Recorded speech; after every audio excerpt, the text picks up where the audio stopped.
Technique easy এডুকেশনের পক্ষ থেকে তোমাদের জন্য রইল অনেক অনেক শুভকামনা। এখনকার পর্বে আমি তোমাদের এই প্রমাণটা করাবো যে প্রথম n সংখ্যক স্বাভাবিক সংখ্যার ঘনের সমষ্টি নির্ণয়ের যে প্রমাণটা আছে সেই প্রমাণটা তোমাদের আজকে প্রমাণ করে দেখাবো যে কিভাবে প্রমাণটা আসে। মানে আমরা যে সূত্রটা জানি যে 1 cube plus 2 cube plus 3 cube plus dot dot dot n cube সমান n ইন্টু n প্লাস 1/2 এরপরে টোটালটার উপরে হোল স্কোয়ার। এই যে এই সূত্রটা জানি আমরা এই সূত্রটারই প্রমাণ করাবো। তো দেখো যে ব্যাপারটা প্রথমে লিখবো যে মনে করি প্রথম n সংখ্যক স্বাভাবিক সংখ্যার ঘনের সমষ্টি হচ্ছে Sn। আমরা ধরে নিলাম যে প্রথম n সংখ্যক স্বাভাবিক সংখ্যার ঘনের সমষ্টি হচ্ছে Sn। তাহলে লিখতে পারি অর্থাৎ Sn ইকুয়াল টু কত হবে 1 cube plus 2 cube plus 3 cube plus dot dot dot n cube হবে। তার মানে দেখো আমরা ধরে নিয়েছি n সংখ্যক স্বাভাবিক সংখ্যার ঘনের সমষ্টি হচ্ছে Sn, তাহলে Sn ইকুয়াল টু হবে n সংখ্যক স্বাভাবিক সংখ্যার ঘনের সমষ্টি। তার মানে 1 cube plus 2 cube plus 3 cube plus dot dot dot plus n cube. এই প্রমাণটা আমরা করার জন্য আমরা সূত্র বসাবো যে আমরা জানি 4ab সূত্র জানি হচ্ছে a plus B whole square minus a minus B whole square. এই সূত্রটা আমরা জানি। তো দেখো 4r ইন্টু 1 এর স্থলে r লিখছি আর বি এর স্থলে 1 লিখছি। তার মানে 4ab ইকুয়াল টু সূত্র হচ্ছে a plus B whole square minus a minus B whole square. এর স্থলে আমরা আর লিখেছি আর বি এর স্থলে 1 লিখেছি। এখন আমরা উভয় পক্ষকে আমরা আর স্কোয়ার দ্বারা গুণ করব। তাহলে 4 আর 1 গুণ করলে হয় 4 আর এ হচ্ছে আর গুণ করছি আর স্কোয়ার দ্বারা। তার মানে 4r এর সাথে আর স্কোয়ার গুণ করছি, এইটার সাথে আমরা আর স্কোয়ার গুণ করছি, এইটার সাথেও আমরা আর স্কোয়ার গুণ করছি, মানে উভয় পক্ষে আমরা আর স্কোয়ার দ্বারা গুণ করেছি। এখন দেখো যে ব্যাপারটা এই পক্ষের সবগুলো এই পক্ষে লিখেছি আর এই পক্ষের সবগুলো এই পক্ষে লিখেছি, সুতরাং চিহ্নের পরিবর্তন করার প্রয়োজন নেই। এবং আর আর স্কোয়ার যদি আমরা গুণ করি তাহলে হয় কিন্তু আর কিউব। এখন দেখো যে ব্যাপারটা আমরা যে এই অভেদ যেটা রয়েছে এই অভেদটিতে আমরা আর equal to 1 2 3 dot dot dot n পর্যন্ত বসাবো।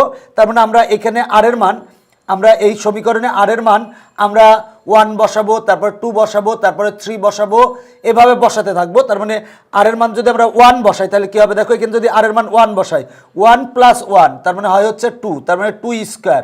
আর এর মান 1 বসাবো তার মানে 1 স্কোয়ার মাইনাস আর এর মান 1 বসাবো, যেহেতু আর স্কোয়ার আছে তাহলে হবে হচ্ছে 1 স্কোয়ার। আর এর মান যদি 1 বসাই 1 মাইনাস 1 মানে হচ্ছে 0, তার মানে 0 স্কোয়ার ইকুয়াল টু 4 ইন্টু আর এর মান আমরা 1 বসাবো।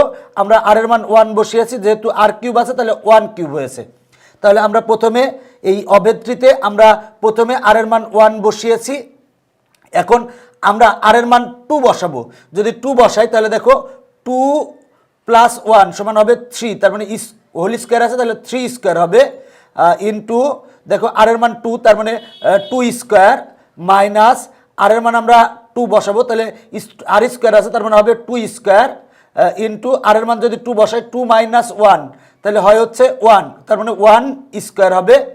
আর 4 ইন্টু আর এর মান আমরা 2 বসিয়েছি তার মানে 2 কিউব হয়েছে। এরপর দেখো আর এর মান আমরা 3 বসাবো। দেখো এখানে আমরা 3 বসিয়ে এইটা পাই। দেখো 3 বসালে 3 আর এর মান যদি 3 বসাই 3 প্লাস 1 তার মানে হয় হচ্ছে 4, তার মানে 4 স্কোয়ার ইন্টু আর এর মান যদি আমরা 3 বসাই তার মানে 3 স্কোয়ার মাইনাস আর এর মান আমরা যদি 3 বসাই তার মানে 3 স্কোয়ার ইন্টু আর এর মান 3 বসালে 3 মাইনাস 1 সমান হয় হচ্ছে 2, তার মানে যেহেতু এটা পুরো হোল স্কোয়ার আছে তার মানে 2 স্কোয়ার হবে ইকুয়াল টু 4 ইন্টু আর এর মান আমরা 3 বসাবো, তার মানে 3 যেহেতু আর কিউব আছে তার মানে হবে হচ্ছে 3 কিউব। দেখো আমরা এই অভেদটিতে আমরা আর এর মান প্রথমে 1 বসিয়েছি, 1 বসালে এটা পাই 2, যদি আমরা আর এর মান 2 বসাই এই অভেদটিতে তাহলে আমরা এইটা পাই। আর এর মান যদি আমরা 3 বসাই তাহলে আমরা এইটা পাই। এরপরে দেখো এরপরে 4 বসাবো, 5 বসাবো, না বসে আমরা ডট ডট দিয়েছি। এখন আর এর মান যদি আমরা n বসাই, দেখো আর এর মান 1 বসিয়ে আমরা এইটা পেয়েছি, 2 বসিয়ে আর এর মান আমরা এইটা পেয়েছি, 3 বসিয়ে আমরা এইটা পেয়েছি। এখন আমরা এই অভেদটিতে আর এর মান আমরা n বসাবো। যদি n বসাই তাহলে n প্লাস 1 হোল স্কোয়ার হবে ইন্টু আর এর স্থলে আমরা যদি n বসাই তাহলে n স্কোয়ার হবে মাইনাস আর এর স্থলে যদি n বসাই তাহলে n স্কোয়ার, আর এর স্থলে আমরা n বসাবো, আর এর স্থলে আমরা n বসিয়েছি। মূল কথা আমরা এইখানে আর এর স্থলে n বসিয়েছি। প্রথমত আমরা এই অভেদটিতে আর এর স্থলে আর এর মান আমরা 1 বসিয়েছি, তারপরে আবার 2 বসিয়েছি, তারপর 3 বসিয়েছি। এরপরে 4 বসাল আমরা পরেরগুলো না বসে এরপরে ডট ডট দিয়েছি। এরপরে আমরা আর এর স্থলে আমরা n বসিয়েছি।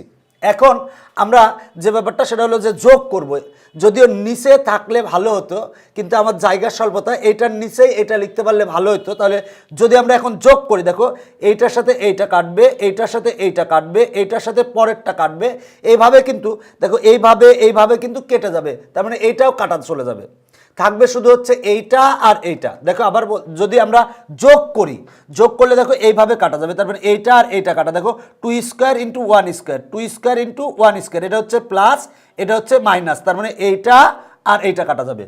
এবার দেখো এইটা প্লাস এটা মাইনাস একই, যেহেতু 3 square into 2 square, 3 square into 2 square, তার মানে এটা হচ্ছে প্লাস এটা হচ্ছে মাইনাস, তার মানে এইটা আর এইটা কাটা যাবে, এইটার সাথে পরেরটা কাটা যাবে, তার মানে দেখো এইভাবে কাটা যাবে। যদি এইভাবে কাটি তাহলে এইটাও কিন্তু কাটা চলে যাবে।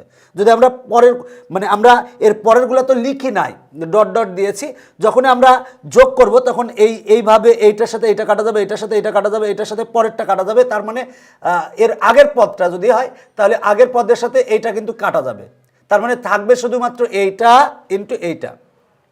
যোগ করলে আমার এই পাশে সমানের এই পাশে আমার যে ব্যাপারটা থাকবে এইটা আর এইটা থাকবে, তার মানে এইটা মাইনাস এটা লিখবো, তার মানে N into N plus 1 whole square into N square, এইটা মাইনাস 1 স্কোয়ার ইন্টু 0 স্কোয়ার। আর এই পাশে সবগুলো যদি আমরা যোগ করি, যোগ করলে কিন্তু সবগুলোতে আমার 4 কমন আসে, তাহলে আমরা 4 লিখছি, 4 কমন নেওয়ার পরে থাকে 1 কিউব প্লাস, দেখো এগুলো যোগ করতেছি, তার মানে 4 কমন আসছে, তার মানে হয় হচ্ছে 1 cube plus 2 cube plus 3 cube plus dot plus এরপর ডট ডট যেহেতু আছে plus dot dot dot plus, এখানে 4 কমন নিয়েছি, তার মানে হয় হচ্ছে এন কিউব। তার মানে সমানের ওই পাশে আমরা 4 কমন নিয়েছি এবং যোগ করেছি। দেখো যে ব্যাপারটা আমরা এগুলো যোগ করেছি, যোগ করলে আমরা এই লাইন পাই। এখন দেখো 0 স্কোয়ার মানে হচ্ছে 0, 0-র সাথে 1 স্কোয়ার গুণ করলে 0ই হয়, তার মানে আমার থাকে হচ্ছে এইটা আর 4 ইন্টু, দেখো এইটার সমান আমরা ধরে নিয়েছিলাম হচ্ছে এস এন, দেখো এইটার সমান আমরা ধরে নিয়েছিলাম এস এন, তার মানে 1 cube plus 2 cube plus 3 cube plus dot dot dot plus N cube, এটার সমান আমরা এস এন ধরে নিয়েছিলাম, তাহলে এস এন লিখলাম 4 ইন্টু এস এন। এবার এই পক্ষের সবগুলো এই পক্ষে লিখবো, এই পক্ষের সবগুলো এই পক্ষে লিখবো, সুতরাং চিহ্নের পরিবর্তন না করলেও সমস্যা নাই। দেখো এস এন এর সাথে 4 গুণ আকারে আছে, তাহলে পক্ষান্তর করলে ভাগ হবে, তার মানে 4টাকে যদি আমরা পক্ষান্তর করি তাহলে ভাগ হবে, তার মানে ভাগ 4 হবে, 4কে আমরা 2 স্কোয়ার লিখছি। কেন লিখছি? কারণ এন স্কোয়ার আছে, এন প্লাস 1 হোল স্কোয়ার আছে, তার মানে 2 স্কোয়ার লিখছি, তার মানে আমরা এটারে লিখতে পারি n into N plus 1/2 whole square. দেখো এনকে স্কোয়ার করলে হয় এন স্কোয়ার, এন প্লাস 1কে স্কোয়ার করলে হয় এন প্লাস 1 হোল স্কোয়ার, আর এই যে 2কে স্কোয়ার করলে হবে 2 স্কোয়ার, তার মানে আমরা এস এন ইকুয়াল টু এটা পেলাম। দেখো আমার মানে এস এন হচ্ছে এস এন সমান আমরা ধরেছিলাম 1 cube plus 2 cube plus 3 cube plus dot dot dot N cube, তার মানে 1 cube plus 2 cube plus 3 cube plus dot dot dot N cube সমান আমরা পাচ্ছি এন ইন্টু এন প্লাস 1/2 টোটালটার পরে হোল স্কোয়ার। তো তোমরা এটা লিখে দিতে পারো যে অতএব যদি পরীক্ষায় এই প্রমাণটা আসে, প্রমাণ করো, সেক্ষেত্রে লিখে দিতে পারো এস এন সমান আমরা ধরেছিলাম 1 cube plus 2 cube plus 3 cube plus dot dot dot dot N cube, S N সমান আমরা এটা ধরেছিলাম, আমরা লিখলাম ইকুয়াল টু আমরা পেয়েছি এন ইন্টু এন প্লাস 1 আর ভাগ 2 টোটালটার পরে হোল স্কোয়ার। এটাই আমার প্রমাণ করতে বলেছিল। দেখো প্রমাণ চলে এসেছে। দেখো প্রমাণটা সহজ, জাস্ট দেখো যে ব্যাপারটা আমরা সবসময় এই সূত্রটা ব্যবহার করি, বাট সূত্রটা কিভাবে আসে অনেকেই জানো না, এই জন্য এই লেকচারটা নেওয়া। দেখো যে ব্যাপারটা বলা ছিল প্রথম এন সংখ্যক স্বাভাবিক সংখ্যার ঘনের সমষ্টি নির্ণয় করো, মানে প্রমাণ করতে হবে যে হচ্ছে 1 cube plus 2 cube plus 3 cube plus dot dot dot plus N cube সমান হচ্ছে এন ইন্টু এন প্লাস 1/2 টোটালটার পুরো হোল স্কোয়ার। এইটা আমার প্রমাণ করতে হবে। তো আমরা ধরে নিয়েছি, মনে করি প্রথম এন সংখ্যক স্বাভাবিক সংখ্যার ঘনের সমষ্টি হচ্ছে এস এন, তাহলে আমরা এস এন ইকুয়াল টু লিখতে পারি এইটা। এখন দেখো আমরা 4ab সূত্র এটা জানি, এখন এর স্থলে আর বি এর স্থলে 1 বসালে আমার সূত্রটা এইটা হয়, এইটা হয়। এবার আমরা উভয় পক্ষকে আর স্কোয়ার দ্বারা গুণ করেছি, এবার এই পক্ষেরটা এই পক্ষে নিয়েছি, এই পক্ষেরটা এই পক্ষে নিয়েছি, সুতরাং চিহ্নের পরিবর্তন করা লাগে নাই। এখন এই অভেদটিতে আমরা আর এর মান প্রথমে 1 বসাবো, বসালে এইটা পাই, 2 বসালে এইটা পাই, 3 বসালে এইটা পাই, ডট ডট দিয়েছি। এরপরে দেখো যদি আমরা এন বসাই তাহলে আমরা এইটা পাই। এবার আমরা এটা যোগ করব, যোগ করলে আমরা এটা পাই। এখন দেখো যে ব্যাপারটা সেটা হলো যোগ করলে যে ব্যাপারটা থাকে এইটা আর এইটা কাটা যাবে, এইটা আর এইটা কাটা যাবে, এইটা আর পরেরটা কাটা যাবে এবং এইটাও কাটা যাবে তার আগের পদটা লিখলে। যেহেতু আমরা আগের পদটা লিখি নাই, বাট আমরা ধরে নেব যে এটা কাটা যাবে, তার মানে থাকবে হচ্ছে এইটা আর এইটা থাকবে, তার মানে এইটা মাইনাস এইটা লিখছি। দেখো যে ব্যাপারটা এইটা মাইনাস এইটা লিখছি, আর এই পাশে আমরা যেহেতু যোগ করব 4 কমন নিয়ে লিখে দিয়েছি। এইটা সমান SN, আর এটার সাথে 0 স্কোয়ার মানে 0, 0 স্কোয়ারের 0-র সাথে 1 স্কোয়ার গুণ করলে হয় 0, তাই লিখি না। এইটা ইকুয়াল টু 4 SN লিখছি, এইটা এই পক্ষে লিখছি, এইটা এই পক্ষে লিখছি। 4 গুণ আছে, পক্ষান্তর করলে ভাগ হবে, আমরা একবারে লিখছি 2 স্কোয়ার। 4কে 2 স্কোয়ার মানে হচ্ছে 4। এবার এটার পরে স্কোয়ার আছে, এটার পরে স্কোয়ার আছে, এটার পরে স্কোয়ার আছে, সুতরাং আমরা এই n ইন্টু n প্লাস 1/2 এই টোটালটার পরে হোল স্কোয়ার লিখছি। তাহলে দেখো আমরা SN সমান আমরা ধরেছিলাম 1 cube plus 2 cube plus 3 cube plus dot dot dot plus n cube. তাহলে এইটা ইকুয়াল টু আমরা পেলাম হচ্ছে n ইন্টু n প্লাস 1/2 টোটালটার পরে হোল স্কোয়ার। দেখো যে ব্যাপারটা এই সূত্রের মাধ্যমে তুমি কিন্তু যে কোনো স্বাভাবিক সংখ্যার বর্গের সমষ্টি নির্ণয় করতে পারবে। দেখো এখন যদি বলা হয় যে প্রথম 10টি স্বাভাবিক সংখ্যার বর্গের সমষ্টি নির্ণয় করো, তাহলে আমরা এখানে n এর মান আমরা 10 বসাই দেব, বসাই দিলেই কিন্তু আমার নির্ণয় অ্যান্সার পেয়ে যাব। দেখো যদি বলে যে 1 cube plus 2 cube plus 3 cube plus dot dot dot plus এইটা সমান কত, তাহলে দেখো আমরা এই সূত্রে জাস্ট এখন কিন্তু আমরা এত ক্যালকুলেশন করবো না, জাস্ট আমরা সূত্রে n এর স্থলে 10 বসাবো, বসালেই কিন্তু আমার নির্ণয় অ্যান্সার চলে আসবে। এখন যদি বলে যে প্রথম 20টি স্বাভাবিক সংখ্যার ঘনের সমষ্টি নির্ণয় করো, সেক্ষেত্রে n এর স্থলে আমরা 20 বসাবো, বসালেই কিন্তু অ্যান্সার চলে আসবে। এখন যদি বলা হয় যে প্রথম 100টি স্বাভাবিক সংখ্যার ঘনের সমষ্টি নির্ণয় করো, তাহলে আমরা এখানে n এর স্থলে 100 বসাবো, বসালেই আমার বসিয়ে ক্যালকুলেশন করলে আমার কাঙ্ক্ষিত অ্যান্সার চলে আসবে। আজকের পর্ব এখানেই শেষ করছি, পরবর্তীতে আবার দেখা হবে। Bye bye.